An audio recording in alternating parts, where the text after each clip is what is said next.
اسلامی مہینوں میں دوسرا مہینہ سفر کا مہینہ ہے۔ 12 مہینے میں پہلا مہینہ محرم کا ہے اور دوسرا مہینہ سفر کا مہینہ ہے۔ اور سفر کے معنی ڈکشنری کے اندر کئی معنی ہیں، اس میں سے ایک معنی خالی ہونے کا۔ اب یہ خالی ہونے کے معنی کی وجہ کیا ہے؟ آپ علیہ الصلوۃ والسلام کے نبی بنائے جانے سے پہلے جو عرب تھے وہ 4 مہینے احترام والے مہینے سمجھتے تھے۔ پہلا مہینہ رجب کا، دوسرا مہینہ ذی القعدہ کا، اور تیسرا مہینہ ہے ذی الحجہ کا، چوتھا مہینہ محرم کا، جس کو اللہ تبارک و تعالیٰ نے قرآن کے اندر بھی بیان کیا۔ سورہ توبہ میں آیت نمبر 36 کے اندر منہا اربعۃ حرم، کہ 4 مہینے احترام والے بنائے۔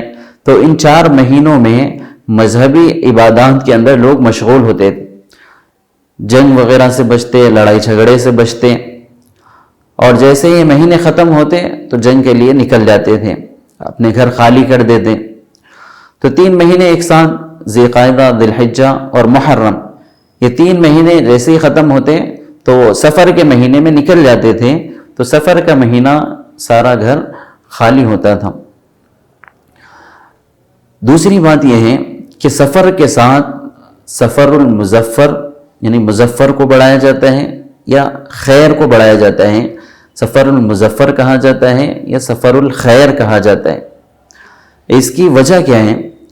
تو آپ علیہ الصلوۃ والسلام کے نبی بنائے جانے سے پہلے لوگ بعض مہینوں کو، بعض دن کو یا پھر بعض اوقات کو منحوس سمجھتے تھے، تو اسی طرح سفر کے مہینے کو بھی منحوس سمجھتے تھے۔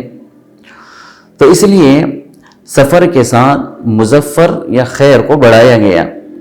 مظفر کے معنی ہیں کامیابی کے، اور خیر کے معنی ہیں نیکی اور بھلائی کے، تاکہ یہ بات ہر ایک کے ذہن میں آ جائے کہ کسی مہینے میں نحوست نہیں ہے، کسی وقت میں نحوست نہیں ہے۔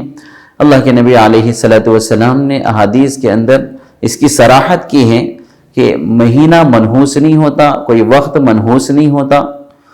تو اس لیے لوگوں کے ذہنوں میں پہلے بھی یہ بات تھی کہ یہ مہینہ نحوست والا ہے، اور آج کل بھی اکثر لوگوں کے ذہنوں میں یہ بات ہوتی ہے کہ سفر کا مہینہ نحوست والا مہینہ ہے۔ تو اس لیے ان خیالات کو ذہن سے نکالنے کے لیے سفر کے ساتھ مظفر یا سفر کے ساتھ خیر بڑھا کر سفر المظفر یا سفر الخیر کہا گیا ہے۔